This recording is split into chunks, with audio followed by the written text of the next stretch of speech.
দরবারে, বাদশা নাজাশির দরবারে গিয়ে আমরা বাদশা নাজাশিকে সব ঘটনা বুঝায় বুঝায় বলবো, সব খোলাখুলি বলবো। সাহাবাই কেরামদের ব্যাপারে এমন একটা ইমেজ তৈরি করব যেন বাদশা নাজাশি সাহাবাই কেরামদেরকে আমাদের কাছে ফেরত দিয়া দেয়।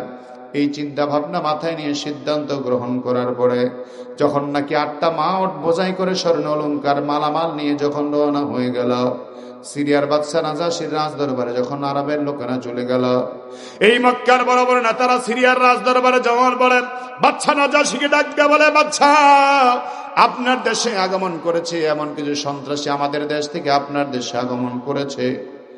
আমার বন্ধু আপনাদের সবার কাছে জানতে চাই, সাহাবাই কেরাম কি সন্ত্রাসী ছিলেন নাকি? আসতে বলবেন না, জোরে বলেন, সন্ত্রাসী ছিলেন নাকি? সাহাবাই কেরাম যেমন সন্ত্রাসী ছিল না, আমার বন্ধু ওই সাহাবীদের আদর্শ অনুসারী যারা হয় তারাও সন্ত্রাসী ছিল না, তারাও ডাকাত ছিল না, তারাও মাস্তান ছিল না। তারপরে আমরা দেখতে পেলাম স্বাধীন বাংলার বুকে ওলামায়ে কেরামদেরকে সন্ত্রাসী বানানো হয়েছে, জঙ্গিবাদ আর মৌলবাদের তকমা দেওয়া হয়েছে, ঠিক কিনা? সাহাবাই কেরামদেরকে যেই মাত্র সন্ত্রাসী বলে আখ্যা দিল, এবার মায়ের চাইতে মাসির দরদ বেশি হয়ে গেছে। মায়ের চাইতে মাসির দরদ বেশি নিয়ে বাদশা নাজাশিকে ডাক দিয়ে কই, বাদশা, আমাদের দেশের সন্ত্রাসী আমাদের দেশেই থাক, আপনার দেশ আর অস্থির করার কোনো দরকার নাই। মার চাইতে মাসির দরদ বেশি। এই জন্য বাদশা নাজাশি আর ব্যাপক মার্কা বাদশা ছিলেন না। তিনি চিন্তা করলেন, এক পক্ষের কথা শুনেই সময় দেওয়া যায় না, এক পক্ষের কথা শুনেই তো রায় দেওয়া যায় না। বাদশা নাজাশির সঙ্গে সঙ্গে চিন্তা ভাবনা করলেন, ওই মক্কার সাহাবায়ে কেরাম যারা তার ঘরে আশ্রয় নিয়েছে, তার দেশে যারা আশ্রয় নিয়েছে, সবাইকে বাদশা নাজাশি ডাকলেন, বুলত মারফত খবর পাঠায় দিলেন, যাও যাও সাহাবায়ে কেরামদের জামাতকে আমার কাছে আসতে বলো। যেই মাত্র নবীর 40 জন সাহাবায়ে কেরামদের জামাত যখন বাদশা নাজাশির দরবারে ঢুকলো, বাদশা নাজাশির চেহারার দিকে তাকাইয়া অবাক হয়ে গেল। এত সুন্দর নুরানি চেহারা, মনে হয় যেন আসমান থেকে ফেরেশতাগুলো নাজিল হয়ে গেছে। জোরে বলুন আল্লাহু আকবার। বাদশা নাজাশি সাহাবায়ে কেরামদেরকে ডাক দেয়া বলে, আমার সাহাবীরা, নবীর সাহাবীরা, শোনো, তোমাদের ব্যাপারে আমার কাছে আপত্তিজনক মন্তব্য পেশ করা হয়েছে। তোমরা নাকি সন্ত্রাসী, তোমরা নাকি খারাপ লোক। তখন সাহাবায়ে কেরামদের মধ্যে একজন বলে, যাবো না, আপনার কাছে আমাদের ব্যাপারে বাজে মন্তব্য করে কারা? তখন আবু সুফিয়ান, আবু জাহেল যেই জায়গায় ছিল সেই জায়গাকে বাদশা টার্গেট করে কয়, এইসব লোকেরা বলে তোমরা নাকি খারাপ মানুষ। হযরতে আবু জাফর ইবনে আবি তালেব তাদের চোখের উপরে চোখ রাখা ডাক দিয়া কয়, বেঈমানরা, ওরাই তো আমাদেরকে দেশ ছাড়তে বাধ্য করেছে বাদশা, ওরাই তো আমাদেরকে দেশে থাকতে দিল না। আমরা আমাদের নবীর দিন পালন করতেছি, আমরা আমাদের ইসলাম ধর্ম পালন করলাম, এই বেঈমান নাফরমানেরা আমাদেরকে মক্কায় থাকতে দিল না। আমাদের নবী রাহমাতুল লিল আলামিন নবীর উপর তারা অত্যাচার চালায়, তারা নির্যাতন নিপীড়ন চালায়, আমার নবীকেও তারা শান্তিতে থাকতে দিল না। আমরা ইসলাম পালন করব শান্তিতে, আমাদেরকে ইসলাম পালন করতে দেয় না। বাদশা, আপনার কাছে যারা আগমন করেছে, যে সব বেঈমানরা আপনার কাছে আগমন করেছে, আমরা সন্ত্রাসী নয়, তারাই হলো প্রকৃত সন্ত্রাসী। ওরাই আমাদেরকে আমাদের মাতৃভূমি ছাড়া করতে বাধ্য করেছে। বাদশা নাজাশি তখন ডাক দিয়ে বলে, তোমাদের ধর্মের মেরুকরণ আমার একটু শোনায় দাও। একদিকে আবু জাহেল, আবু সুফিয়ান, মক্কার বড় বড় নেতারা দাঁড়িয়ে আছে, বসা আছে। অপরদিকে বাদশা নাজাশি জাফর ইবনে আবি তালেবের কাছে ইসলামের মেরুকরণ শুনতে যায়। জাফর ইবনে আবি তালেব ডাক দিয়ে বলে, বাদশা, ইসলামের মেরুকরণ হলো, ইসলাম ধর্মের মূল বুনিয়াদ হলো আমাদের আল্লাহ একজন। আমাদের আল্লাহ কয়জন? আরো জোরে সবাই বলেন। ইসলাম ধর্মের মূল বুনিয়াদ হলো আমাদের আল্লাহ একজন, আমাদের আল্লাহ হলো একজন। আমরা কি আল্লাহর কদমে মাথা নত করি? দুনিয়ার আর কোন বেঈমান নাফরমানের সামনে আমরা কোনো মাথা নত করি না। আমাদের ইসলামের মূল বুনিয়াদ হলো তাওহীদের বিষয়। আমরা এক আল্লাহর সামনে মাথা নত করি, দুনিয়ার আর কোন তাগুতের সামনে আমরা মাথা নত করি না। 2 নম্বরের বিষয় হলো আমাদের আল্লাহর হাবিব রাহমাতুল লিল আলামিন নবী মুহাম্মদ সাল্লাল্লাহু আলাইহি ওয়াসাল্লাম ইসলাম ধর্মের নবী। তার উপর আমরা বিশ্বাস স্থাপন করি তিনি আমাদের নবী এবং আল্লাহর পক্ষ থেকে রাসূল হিসেবে আগমন করেছে। তারপরে বাদশা ডাক দিয়ে বলে, জাফর, তোমার কাছে আমার জানার আর একটা বিষয় হলো, ইসলাম ধর্মের নবী যে, তার বাবার নাম কি, তার মায়ের নামটা একটু বলে দাও। জাফর ইবনে আবি তালেব ডাক দেয়া বলে, বাদশা, আল্লাহ নবী মুহাম্মদ সাল্লাল্লাহু আলাইহি ওয়াসাল্লামের বাবার নাম হলো আব্দুল্লাহ, মার নাম হলো আমিনা। যেই মাত্র আব্দুল্লাহর কথা বললেন, আমিনার কথা বললেন, সঙ্গে সঙ্গে বাদশা নাজাশী হযরতে জাফর ইবনে আবি তালেবকে ডাক দিয়ে বলে, বাদশা, ওরে জাফর, আমি বুঝতে পেরেছি মুহাম্মদ ইবনে আব্দুল্লাহ যিনি, মুহাম্মদ ইবনে আমিনা যিনি, তিনি আখিরি জামানার পয়গম্বর, তিনি আখিরি জামানার নবী, কোনো সন্দেহ নাই। তবে আমার একটা জানার বিষয় হলো, সর্বশেষ জানার জন্য প্রশ্ন হলো, এ জাফর, আমি জানতে পেরেছি তাওরাতের বর্ণনা আমার কাছে আছে, জবুরের বর্ণনা আমার কাছে আছে। তাওরাত জবুরের বর্ণনায় পেয়েছি আখিরি জামানার পয়গম্বর যিনি হবে, তার কাছে আল্লাহর পক্ষ থেকে একটা কোরআন নাজিল হবে, একটা কিতাব নাজিল হবে, যেই কিতাবের নাম হবে কোরআন। এ জাফর, তুমি আমারে শোনায় দাও, আল্লাহ নবী মুহাম্মদ সাল্লাল্লাহু আলাইহি সাল্লামের উপর কোরআন নাজিল হয়েছে কিনা? জাফর ইবনে আবি তালেব ডাক দেয়া বলে, বাদশা, সেই নবীর উপর এমন কালাম নাজিল হলো, এমন কালাম সে নবীর উপর নাজিল হলো, যেই কালাম শুনেই তো আমরা পাগল পাড়া। জোরে বলেন আল্লাহু আকবার। সেই কালাম শুনেই তো আমরা পাগল পাড়া। ওই কালামের জন্যই তো মুসলমান কার বেশি বেশি হচ্ছে। ওই কালাম শোনার পরেই মানুষের স্থির থাকতে পারছে না। বাদশা নাজাশী মুহূর্তের মধ্যে জাফর ইবনে আবি তালেবকে ডাক দিয়ে বলে, জাফর, তাহলে তুমি আমার একটু কাজ করো, কোরআনটা কেমন আমি একটু শুনতে চাই। হযরতে জাফর ইবনে আবি তালেব চিন্তা করেন, বাদশা কোরআন শুনতে চায়, বাদশার একটু কোরআনটা শোনায় দেওয়া দরকার। বাদশা যেহেতু খ্রিস্টান বাদশা ছিলেন, হযরতে জাফর সুন্দর করে কোরআনের সূরা মারিয়াম থেকে তেলাওয়াত আরম্ভ করলেন। ওয়াযকুরু ফিল কিতাবি মারইয়াম إذ انتبذت من أهلها مكانا شرقيا فاتخذت من دونهم حجابا فأرسلنا إليها روحنا فتمثل لها بشرا سويا। যেই মাত্র বাদশার সামনে কোরআন পড়ে যাব, তাকে দেখতে পেলেন বাদশার চোখের বালি ডব ডব ডব ডব করে পড়ে কান্দের। বাদশা গালে বাদশা ডাক দেয়া বলে, জাফর রে, আর তেলাওয়াত করার দরকার নেই, আমার কলিজা ফেটে আমি মারা যাবো। আল্লাহু আকবার। এই জাফর আর তেলাওয়াতের দরকার নাই, আমার বোঝা হয়ে গেছে জাফর, আমার বোঝা হয়ে গেছে। আমার মন বলছে রে জাফর, আমার হায়াত মনে হয় আর বেশি দিন লম্বা নাই। রাহমাতুল লিল আলামিন নবীর আমি হায়াতে পাবো এমন কোন নিশ্চয়তা আমার নাই। আমি কোন দিন নবীর চেহারা দেখবো এমন কোন গ্যারান্টি আমার নাই। যদি হায়াতে না পাই, নবীর প্রতি কালিমাটাও পড়া হবে না রে জাফর। হাতটা বাড়ায় দে, আমার হাতটা তোমার হাতের সাথে লাগায় দাও, আমারও কালিমাটা পড়ায় দাও। যেই মাত্র জাফর ইবনে আবি তালেব কালিমা পড়ালেন, সাহাবায়ে কেরাম বলেন আল্লাহু আকবার। এ মুসলমান, আওয়াজ দিয়ে বলেন আল্লাহু আকবার। কণ্ঠের আওয়াজ ছেড়ে বলেন আল্লাহু আকবার। যেই মাত্র জাফর কালিমা পড়াচ্ছেন, জাফর ইবনে আবি তালেব যেই মাত্র বাদশা নাজাশীকে কালিমা পড়াইতেছেন, কালিমা পড়ানোর কারণে সাহাবায়ে কেরাম যখন আল্লাহু আকবার আওয়াজ দিতে লাগলেন, কাফের বেঈমানরা কয়, পালায়া যা, পালায়া যা, পিছনের দরজা দিয়ে তাড়াতাড়ি পালায়া যা, কারণ বাদশা মুসলমান হয়ে গেছে, এখন আর আমাদের এখানে কোনো জায়গা নাই। জোরে বলেন জায়গা। সুতরাং বেঈমানরা পালাতে আরম্ভ করলো। আমার বন্ধু, আল্লাহর নবীর সাহাবী হযরত জাফর ইবনে আবি তালেব রাদিয়াল্লাহু তাআলা আনহু বাদশা নাজাশীর দরবারে আছে।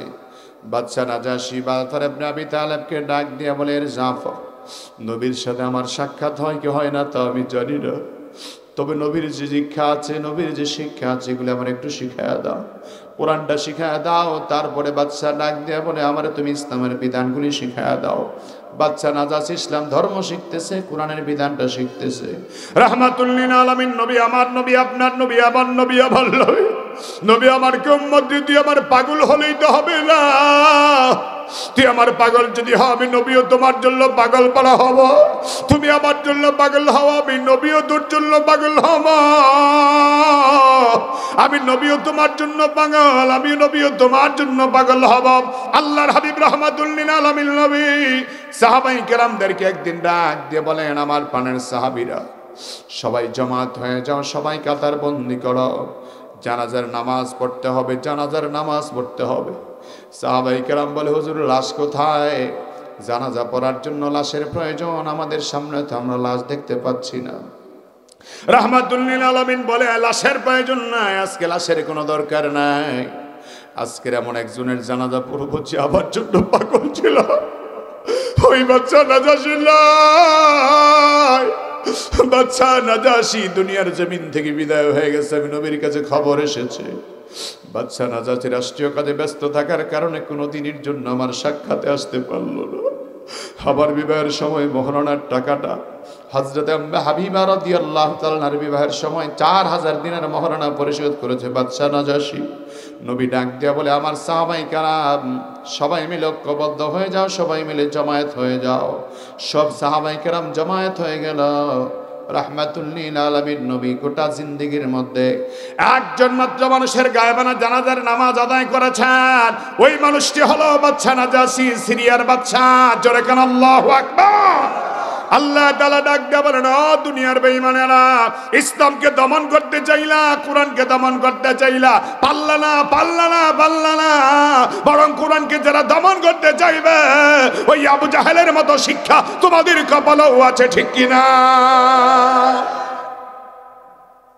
আবার বন্ধগণের জন্য বাদশা নাজাশী ইসলাম ধর্ম গ্রহণ করলেন।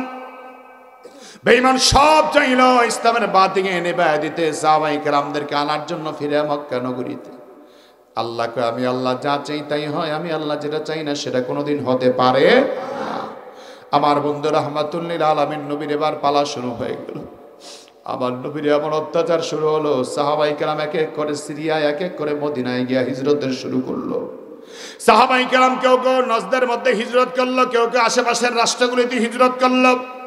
সব সাহাবায়ে কেরাম হিজরত যখন শেষ করে সমাপ্ত করলেন, আল্লাহ তাআলা হঠাৎ করে একদিন জিবরাইল আমিন পাঠায় দিয়ে আমার নবীরে বল, এবার যেন রাসূল হিজরত করে।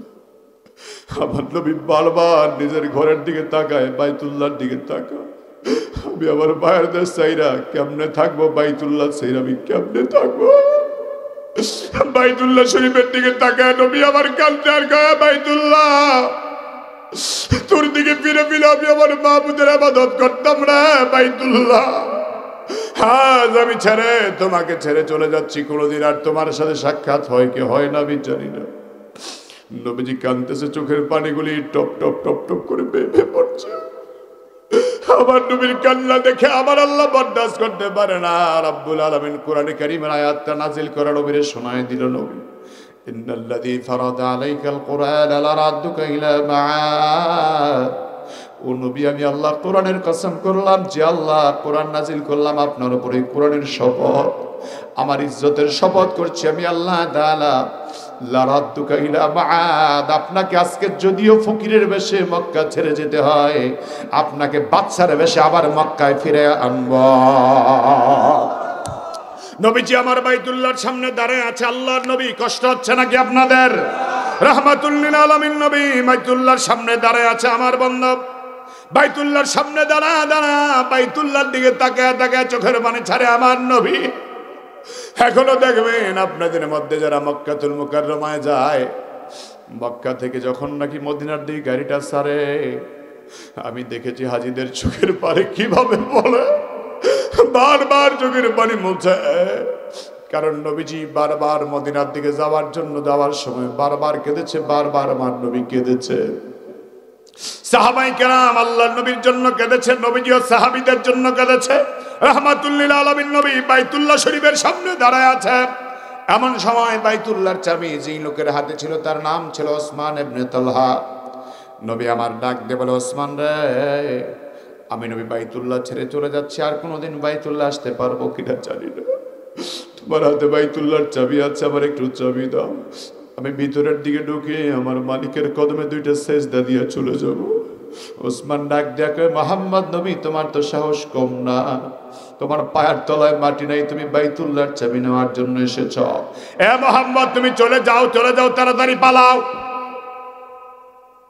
যদি এখন তুমি তাড়াতাড়ি না পালাও তাহলে আমি পুলিশ খবর দিব, মক্কার লোকদেরকে বলে দিব নবী আমার রাহমাতুল লিল আলামিন নবী বেদনা বিদুর হয়ে যখন নাকি মক্কাতুল মুকাররমা থেকে মদিনার দিকে আমার নবী চলে যাচ্ছে, মদিনাতুল মুনাওয়ারায় যাওয়ার পরে সেখানে আল্লাহ তাআলা রাসূলুল্লাহ সাল্লাল্লাহু আলাইহি সাল্লামের জন্য সব ব্যবস্থা আল্লাহর নবীর জন্য আল্লাহ করলেন। পানি দিয়ে রাহমাতুল লিল আলামিন নবীকে সাহাবায়ে কেরাম সাদা সম্বর্ধনা জানালেন। মক্কা মদিনার ছেলেরা, মদিনার মেয়েরা আমার নবীকে আপন করে নিলেন। আল্লাহর নবীর হাতে হাত দিয়ে অসংখ্য মানুষ কালিমা বলল, মুসলমান হয়ে গেল। রাহমাতুল লিল আলামিন নবী যখন মদিনাতুল মুনাওয়ারায় চলে গেলেন, মদিনায় যাওয়ার মাত্র 6 বছর পরে, আমার বন্ধু এখানে এই কথাটা ভালো করে বুঝবেন কোরআনের আয়াতের ব্যাখ্যা বোঝার জন্য, মদিনায় যাওয়ার পরে হিজরতের পরে কয় বছর? 6 বছর। রাহমাতুল লিল আলামিন নবী মদিনায় যাওয়ার 6 বছর পরে 6ষ্ঠ হিজরিতে নবী আমার একদিন রাতের বেলা স্বপ্ন যুগে দেখতে পেলেন আল্লাহর নবী স্বপ্ন যুগে বাইতুল্লাহ তাওয়াফ করতেছেন। রহমতের নবী স্বপ্নে দেখলেন সাহাবায়ে কেরামদের কিনে নবী বাইতুল্লাহ তাওয়াফ করতেছেন। জোরে কান আল্লাহু আকবার, আর জোরে চিল্লায়া বলেন আল্লাহু আকবার। নবীজির গায়ের মধ্যে হারামের কাপড়, সাহাবায়ে কেরামদের গায়ের মধ্যে হারামের কাপড় বাঁধা। সাহাবায়ে কেরাম আবার বন্ধুগণ রাহমাতুল লিল আলামিন নবী সাহাবীদেরকে হুকুম দিলেন, হে সাহাবায়ে কেরাম তোমরা তোমাদের পশুগুলি সাথে নিয়ে নাও।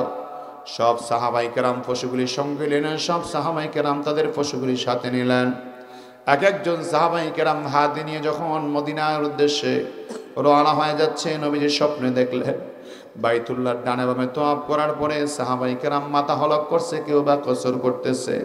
দৃশ্যটা স্বপ্ন যুগে দেখার পর রহমতের নবী সাহাবায়ে কেরামদেরকে সকালবেলা স্বপ্নের কথা বললেন। সাহাবায়ে কেরাম বলে, নবীজি আমাদের তুষার আগুন বলে কলিজায় জ্বালায় দিলে 6 বছর পর্যন্ত আমরা বাইতুল্লাহ দেখি না।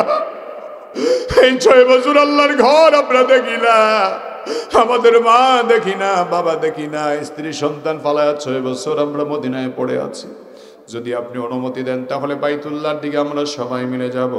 1400 সাহাবায়ে কেরাম সঙ্গে নিয়ে নবী যখন বাইতুল্লাহর উদ্দেশ্যে রওনা হয়ে গেলেন, মক্কাতুল মুকাররমা থেকে প্রায় অনেক কিলোমিটার দূরে প্রায় 70 থেকে 80 মাইল দূরে আমার বন্ধু ওই জায়গায় হুদাইবিয়া নামক প্রান্তরে যখন সাহাবায়ে কেরাম নিয়ে নবী চলে গেলেন, মক্কার ভিতরে গুঞ্জন শুরু হয়ে গেল, মুহাম্মদ নবী মক্কা আসতেছে, মুহাম্মদ নবীর মক্কায় ঢুকতে দেওয়া হবে না। এ বেঈমানরা, কারে মক্কায় ঢুকতে দিবি না? যেই নবীর জন্য আল্লাহ মক্কা সাজাইছে ওই নবীরই বুঝি মক্কায় ঢুকতে দিবি না? আল্লাহ নবী মক্কা আসতেছে, মক্কার বেঈমানরা যখন খবর পায় আরম্ভ করলো, সমস্ত বেঈমানরা রাসূলুল্লাহর পথ প্রতিরোধ করলো, সব বেঈমানরা রাসূলুল্লাহকে নিষেধ প্রদান করলো। রাহমাতুল লিল আলামিন নবীকে যখন নাকি নিষেধ করে হুদাইবিয়া নামক প্রান্তরে রাসূলুল্লাহ সাল্লাল্লাহু আলাইহি সাল্লামকে থামায় দিল। আল্লাহ নবী রাহমাতুল লিল আলামিন মক্কার কাফেরদেরকে বারবার বললেন, এ মক্কার বেঈমানেরা, এ মক্কার কাফেররা, আমি তোমাদের উপর হামলা করার জন্য আসি নাই, আমি তোমাদের উপর মামলা করার জন্য আসি নাই, তোমাদের উপর প্রতিশোধ নেওয়ার জন্য আমি নবী মক্কা আসি নাই। আমি স্বপ্নে দেখেছি আল্লাহর ঘর তাওয়াফ করতেছি, তাওয়াফটা করেই আমি আবার মদিনায় চলে যাব, একটু অনুমতি আমারে দাও। মক্কার বেঈমানরা করে, না না, 1 সেকেন্ডের জন্য তোমারে আমরা ছাড় দিতে পারি না, 1 সেকেন্ডের জন্য মক্কায় ঢোকার কোনো সুযোগ তোমার নাই। রাহমাতুল লিল আলামিন নবী তখন বাড়াবাড়ি না করে আল্লাহর সিদ্ধান্তের জন্য অপেক্ষায় আছে। রহমতের নবী সাহাবায়ে কেরামদের একটা জামাতকে সিদ্ধান্ত দিলেন আর সবাইকে নিয়ে পরামর্শে বসলেন। সাহাবায়ে কেরাম ডাক দিয়ে বললেন, হুজুর আমরা যে মক্কা আগমন করলাম শুধুমাত্র তাওয়াফের জন্য, বিষয়টা বোঝাবার জন্য একজন সাহাবীকে পাঠান। সাহাবায়ে কেরামদের মধ্যে সবাই সিদ্ধান্ত দিলেন, পরামর্শ দিলেন, হে নবী মুহাম্মদ সাল্লাল্লাহু আলাইহি ওয়াসাল্লাম, আমাদের মধ্যে বয়োজ্যেষ্ঠ একজন সম্মানিত সাহাবী আছে হযরত ওসমান গনি রাদিয়াল্লাহু তাআলা আনহুকে আপনি পাঠাতে পারেন। কারণ মক্কার কাফেররা ওসমানকে সম্মান করে, কারণ হযরত ওসমান মক্কার বড় ব্যবসায়ী ছিলেন। আর হযরত ওসমান যখন ব্যবসায়ী ছিলেন ওই ব্যবসার মাল অনেক বেঈমানরা নিয়েছে, টাকা এখনো দেয় নাই। হযরত ওসমানের ঘরের খাবার এখন অনেক বেঈমানদের পেটের মধ্যে আছে। খাবারের লজ্জা হলো দুনিয়ার সবচাইতে বড় লজ্জা, ঠিক কিনা? সুতরাং ওসমানকে পাঠান আপনি। হযরত ওসমান যদি যায় আর হযরত ওসমানের সাথে পরামর্শ দ্বারা করে, হযরত ওসমান রাদিয়াল্লাহু তাআলা সিদ্ধান্ত গ্রহণ করে পরামর্শ শেষ করে আমাদেরকে জানাবে। যদি তারা পারমিশন দেয় তাহলে আমরা মক্কাতুল মুকাররমা তওয়াফ করে আবার চলে যাব। রাহমাতের নবী সিদ্ধান্তটাও গ্রহণ করলেন, পরামর্শটা ভালোভাবে নিলেন। আল্লাহর নবী ওসমানকে ডাক দিয়ে বলেন, ওসমান রে, তুমি চলে যাও কাফেরদের সাথে আলাপ আলোচনা করার জন্য। হযরত ওসমান গনি রাদিয়াল্লাহু তাআলা আনহু যখন নাকি বেঈমান নাফরমানদের সাথে আলাপ আলোচনা করার জন্য মক্কার সীমানার মধ্যে প্রবেশ করলো, এদিকে মক্কার কাফেরদের মধ্যে কেউ মুনাফিকরা খবর ছড়ায় দিল হযরত ওসমান রাদিয়াল্লাহু তাআলা আনহুকে বেঈমানরা শহীদ করে দিয়েছে, হত্যা করেছে। যেই মাত্র হযরত ওসমানের হত্যার কথাটা ছড়িয়ে পড়ল, মুসলমানদের তাবুতে আসার সঙ্গে সঙ্গে সাহাবায়ে কেরাম সবাই রাসূলকে ডাক দিয়ে বললেন, নবী গো, ইহরামের কাপড় পরে এসেছি মক্কাতুল মুকাররমা সফর করার জন্য, আল্লাহর ঘর তওয়াফের জন্য। যেহেতু হযরত ওসমানকে শাহাদাতের খবর আমরা শুনলাম, এখন আর ইহরামের কাপড় পরে লাভ নাই, এখন আমরা যুদ্ধের রঙে রঙিন হতে চাই। নারে তাকবীর! একজন সাহাবীর হত্যার বদলা নেওয়ার জন্য 1400 রেডি। আল্লাহু আকবার বলেন। একজন সাহাবীকে হত্যার খবর নেওয়ার জন্য 1400 সাহাবায়ে কেরাম রেডি হয়ে গেলেন। আল্লাহর নবী তাদের মনোভাব দেখতে চাইলেন। রাহমাতুল নবী সাহাবায়ে কেরামদেরকে বলেন, আমার সাহাবীরা, যদি তোমরা হত্যার প্রতিশোধ নিতে চাও, বদলা যদি নিতে চাও, আমার হাতে সবার বায়াত নাও। বায়াতের রিদওয়ান সেটাকে বলা হয়। বাবলা গাছের নিচে রাহমাতের নবী বায়াত গ্রহণ করালেন সাহাবায়ে কেরামদেরকে। আল্লাহর নবীর হাতে হাত রেখে 1400 সাহাবায়ে কেরাম হাতে হাত রাখলেন। 1400 সাহাবায়ে কেরাম বলছে, নবীজি, যদি হযরত ওসমানকে সত্যিকারের হত্যা করা হয়, শহীদ করা হয়, আমরা 1400 সাহাবায়ে কেরাম একত্রিত হব, এক জায়গায় হয়ে গেলাম, জীবন লাগলে 1400 জন দিয়ে দিব, তারপর ওসমান হত্যার বদলা নিয়ে যাব। নারে তাকবীর! 1400 সাহাবায়ে কেরাম রেডি হয়ে গেলেন বদলা নেওয়ার জন্য। জোরে কান আল্লাহু আকবার! জীবন দিলেন মাত্র একজনের খবর চলে আসলো, হযরত ওসমানের খবর। প্রস্তুতি নিলেন কয়শো? জোরে বলেন। এটাই হলো ইসলাম, এটাই হলো ইসলাম, এটাই হলো ইসলাম, ঠিক কিনা? এ মুসলমান, তুমি পৃথিবীর যেই প্রান্তে থাকো না কেন, একজন মুসলমানের উপর হত্যার খবর শোনার পরে সারা দুনিয়ার 200 কোটি মুসলমানের কলিজার মধ্যে আগুন লাগতে হবে, ঠিক কিনা? আর যদি মুসলমানের রক্তের মধ্যে আগুন লাগার পরে তোমার রক্ত যদি রঞ্জিত না হয়, যদি একজন মুসলমানের গায়ে আক্রমণ করার পরে তোমার শরীরের মধ্যে আগুন না জ্বলে, তাহলে বুঝতে হবে তুমি এখনো মুসলমান হতে পারো নাই, এখনো মুনাফিকের খাতায় তোমার নামটা রয়ে গেছে। আবার বন্ধুগণ, আমার প্রিয় ভাইয়েরা, কষ্ট হচ্ছে আপনাদের? আলোচনা চলবে কি চলবে না? আর 10 মিনিট শুনতে রাজি আছেন না নাই? আরো বেশি? তাহলে ডানে বামে তাকাবেন না, ইম্পর্টেন্ট আলোচনা। আমার বন্ধু মনোযোগ দিয়ে কথা শোনো। নারে তাকবীর!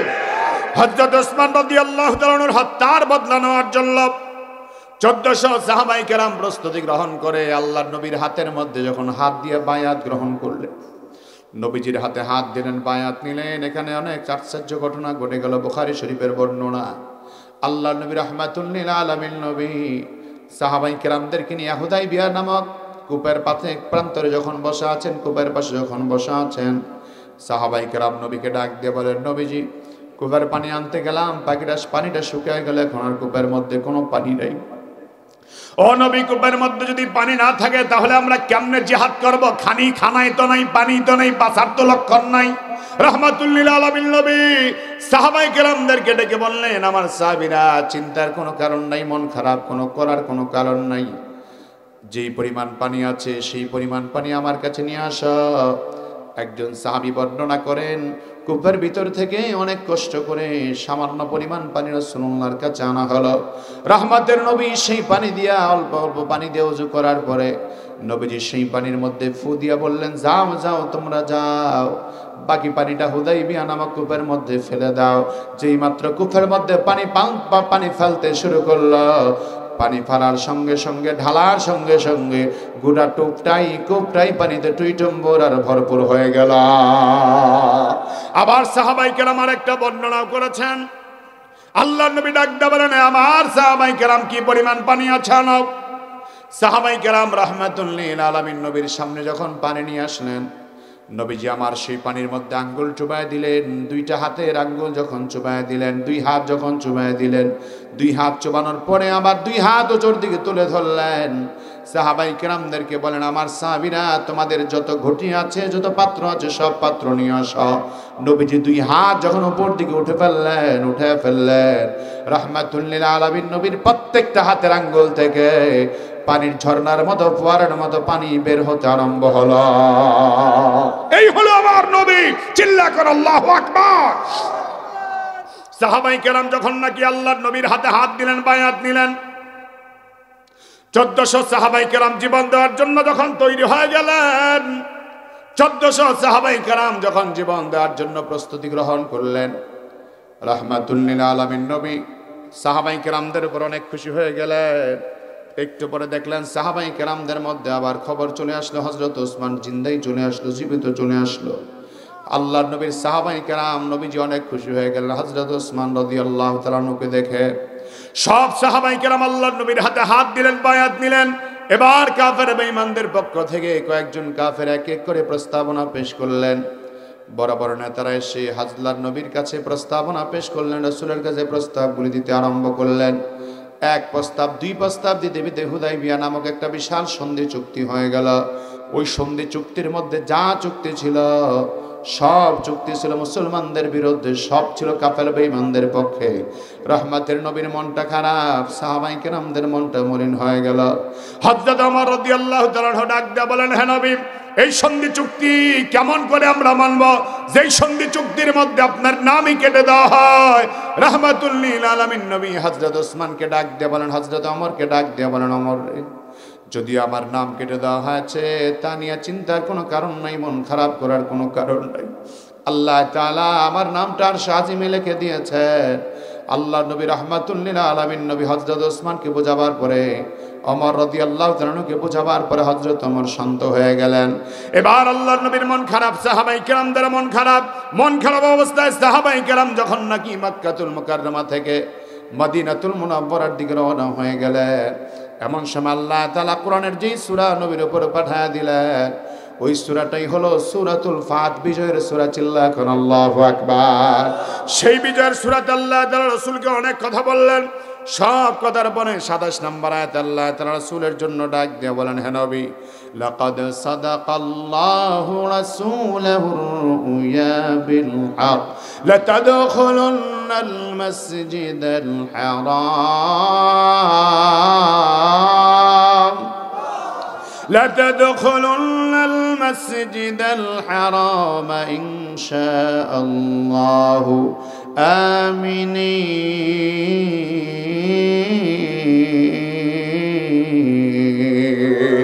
ও নবী মুহাম্মদ সাল্লাল্লাহু আলাইহি ওয়াসাল্লাম, লাকাদ সাদাকাল্লাহু রাসূলাহুর রুয়া বিল হক, নিশ্চয় আপনার আল্লাহ সত্যায়ন করবে, বাস্তবায়ন করবে আপনার সত্যকে, যে আপনি নবী, রহমতের নবী, মসজিদে নববীতে ঢুকবেন, মসজিদে হারামের মধ্যে আপনি নবী ঢুকবেন, এবং আপনি রাহমাতুল লিল আলামিন নবী মাথা হলক করবেন, কসর করবেন, এবং আপনারা ঢুকবেন, আপনাদেরকে ভয় দেখানোর মতো কেউ থাকবে। ফালিমা মা লাম তা'লামু ফাজআলা মিন দুনি যালিকা ফাতহান করিবা। আল্লাহ ডাক দিয়ে বলেন, হে নবী, আপনাদের বিরোধিতা কোনো কাজ করার মতো কোনো শক্তি থাকবে না। আপনাকে আমি আল্লাহ তাআলা বিজয়ের সুসংবাদ দিলাম, আর বিজয়টা হলো অতি নিকটে, অতি নিকটে, অতি নিকটে। চিল্লা বলেন আল্লাহু আকবার। রাহমাতুল লিল আলামিন নবী, দু জাহানের বাদশা নবী, আল্লাহর পক্ষ থেকে বিজয়ের সুসংবাদ পেয়ে গেলেন। যেই মাত্র আমার নবী, আপনার নবী বিজয়ের সুসংবাদ আল্লাহ তাআলার পক্ষ থেকে পাইলেন, নবীজি যখন নাকি হুদাইবিয়ার প্রান্তরে গেলেন, তখন সৈন্য সংখ্যা ছিল সাহাবীদের সংখ্যা কয়শ, কথা কয় না, কয়শ। কিন্তু 2 বছর পরে রাসূল আবার যখন মক্কা থেকে, আবার যখন মদিনা থেকে মক্কার দিকে আসতেছেন, মক্কাতুল মুকাররমা যেদিন বিজয় হলো, ফাতে মক্কা হলো, সেদিন রাসূলুল্লাহর সাথে যতজন ছিল তাদের সংখ্যা ছিল 10,000। নবী আমার সাহাবায়ে কেরামদেরকে নিয়ে যায় বাইতুল্লাহর দিকে। আজ আমার নবীর বাধা দেওয়ার মতো কোনো বেঈমান নাই। আল্লাহর নবী বাইতুল্লাহর সামনে চলে গেলেন, আর বাইতুল্লাহর সামনে দাঁড়ায়া দাঁড়ায়া নবী আমার বাইতুল্লাহর দিকে তাকিয়ে আছে।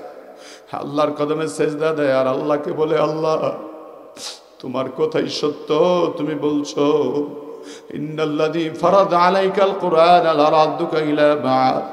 আল্লাহ তুমি আমাকে বলছো এই মক্কায় তুমি আমার আবার সম্মান দিয়া ফিরাবার, ঠিকই সম্মান দিয়া ফিরালা। নবী তাকায় দেখে যে ওসমান ইবনে তালহা রসুলকে চাবি দিতে চাইছিল না, সে ওসমান ইবনে তালহা চাবি নিয়ে দাঁড়ায় আছে। নবী ডাক দেখ, ওসমান রে চাবি কি আজকে দিবি? ওসমান ইবনে তালহা আগের কাফের ওসমান নয়, আমি ইমানদার ওসমান, আমি আপনার সাহাবী হওয়ার জন্য চাবি নিয়ে তৈরি হয়ে সামনে বসা আছি। নবী আমার চাবিটা হাতের মধ্যে নিয়ে বাইতুল্লাহ শরীফের দরজা খুললেন। বাইতুল্লাহর দরজা খুলে হযরত ওসমানকে আবার ডাক দেখো, ওসমান রে চাবির জিম্মাটা আবার তোমার হাতে দিলাম। ওই যে নবী যে চাবির জিম্মা দিয়েছে, এখনো পর্যন্ত চাবির জিম্মা সেই পরিবারের মধ্যেই আছে। নবী আমার বাইতুল্লাহ ঢুকলেন, দোকানের পরে দেখতে পেলেন অসংখ্য মূর্তি ডানে বামে। নবী আমার ঢুকার সঙ্গে সঙ্গে সব মূর্তিগুলি বর্ণনায় পাওয়া যায়, সবগুলি টপ টপ করে আছাড় মেরে মেরে সব ভেঙে পড়লো, নিচের দিকে পড়লো। আরেক বর্ণনায় পাওয়া যায় রাসূলুল্লাহ সাল্লাল্লাহু আলাইহি ওয়াসাল্লাম মূর্তির দিকে তাকায় তাকায় শুধু শাহাদাত আঙ্গুল দ্বারা ইশারা করেছে। ইশারা করতে দেরি হয়েছে, মূর্তিগুলি ভাঙতে দেরি হয় নাই, মূর্তিগুলি ভাঙতে দেরি হয় নাই। রাহমাতুল লিল আলামিন মূর্তি পরিষ্কার করার পরে মালিকের কদমে একটা সেজদা দিলেন, আল্লাহকে ডাক দিয়ে বলেন, আল্লাহ ও দয়ার মালিক আল্লাহ, ও দয়ার মালিক আল্লাহ, আমি নবী রাহমাতুল লিল আলামিন তোমার নবী, আমাকে তুমি এত সম্মান দিয়ে আবার মক্কায় ফিরে আনলা, আবার বাইতুল্লাহ শরীফের মধ্যে ঢুকায় দিলা। রহমতের নবী আল্লাহর কদমে লম্বা সেজদা দিয়া পড়ে আছে আল্লাহর দরবারে শুকরিয়া আদায় করার জন্য। আল্লাহ ডাক দিয়া বলেন, নবীজি ইন্না ফাতাহনা লাকা ফাতহাম মুবিনা, আপনাকে আমি আল্লাহ চূড়ান্ত বিজয় দান করলাম। এই বিজয়ের সুসংবাদ আপনাকে আমি আল্লাহ আগেই দিলাম, আজকে পূর্ণাঙ্গতা দান করলাম। আমার বন্ধু আজকের আলোচনার মূল প্রতিপাদ্য বিষয় হলো আমাদের, আমরা মুসলমান যদি দিনের বিজয় আমরা চাই, ঐক্যবদ্ধ হওয়ার দরকার আছে না নাই? আসতে বলবেন না, জোরে বলেন আছে না নাই? একজন সাহাবীর জন্য জীবন দিতে রাজি যদি হয় 1400, একজন মুসলমানের জন্য 200 কোটি মুসলমান যদি জীবন দিতে তৈরি হয়, তাহলে ফিলিস্তিনের মুখল্লে আমার একটা মুসলমানদের দিকে তাকায়া কোন বেঈমান আর গুলি ছাড়তে পারবে না। আমার বন্ধুগণের জন্য আমাদের সামনে আসতেছে কঠিন পরীক্ষা, সামনে আসতেছে আমাদের গজওয়াতুল হিন্দ, সামনে আসতেছে বন্ধু আমার আপনার জন্য গজওয়াতুল হিন্দের পরে ইমাম মাহদী আলাইহিস সালাম আসবে, দাজ্জালের বিরুদ্ধে মোকাবেলার জন্য হযরত ঈসা আলাইহিস সালাম আসবে। সুতরাং আমাদের এই লড়াই থাকবে বাইতুল মুকাদ্দাস হয়ে গোটা দুনিয়া ঈসা আলাইহিস সালাম পর্যন্ত, দাজ্জালকে হত্যা পর্যন্ত, ঠিক কিনা? জোরে বলুন ঠিক কিনা? সেই জন্য আমরা যারা ঈমানদার আছি আমাদের কি ঈমান আমল নিয়ে প্রস্তুত থাকার দরকার আছে না নাই? ও আমার বন্ধুগণ, সেই জন্য আমি আপনাদেরকে বলবো, রাহমাতুল লিল আলামিন নবীকে আল্লাহ তাআলা বিজয় দান করেছে বন্ধু, সাহাবায়ে কেরামদেরকে বিজয় দান করেছেন। সাহাবায়ে কেরাম যেমন ইসলামকে পালন করেছেন, তেমনি আল্লাহ তাদেরকেও বিজয় দান করেছেন। আমরা যারা ইমানদার মুসলমান আছি, আমরাও যদি বিজয় পেতে চাই, আমাদের কি ঈমান এবং আমল নিয়ে প্রস্তুতি গ্রহণ করার বড় দরকার। একটু চিন্তা করে দেখি, আমরা যারা আজকের কোরআনের ময়দানে আছি বন্ধু, আগামীকাল আগামী বছর আবার এই ময়দানে মাহফিল হবে, আমি আপনি থাকবে এমন কোনো গ্যারান্টি আমার আপনার কারো নাই। কেউ হয়তো কবরের বাসিন্দা হয়ে যাব, কেউ হয়তো কবরের যাত্রী হয়ে যাব। এই জন্য কবরের যাত্রী হওয়ার আগে ওই কবরে কেমনে থাকবো একটু মাথায় মাঝে মাঝে চিন্তাটা আনা দরকার।